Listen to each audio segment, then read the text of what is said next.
হ্যাঁ, দোলনা দুলো তুমি, ভয় পাও না? বসবো তো, তুমি ভয় পাও না? ভয় পাও না? কি মজা। হ্যাঁ, আমি একটু ধাক্কা দিয়ে দিব। ঠিক আছে ঠিক আছে, আমিও বসি, আমার সোনা মাটাও বসুক। বাহ, সেই মজা তো।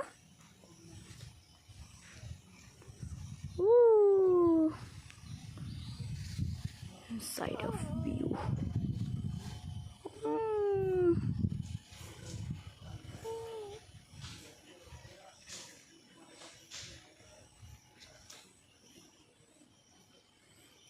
তোমার টমিটা আসছে তোমার সাথে, ধাক্কা দিয়ে দেই আমি। হ্যাঁ, কোথায় বসবো? এই যে আমি বসছি, চুপ করে বসে থাকবো। ঠিক আছে, সেই মজা। টাইট করে ধরে রাখো, পড়ে যাবা। ঠিক আছে।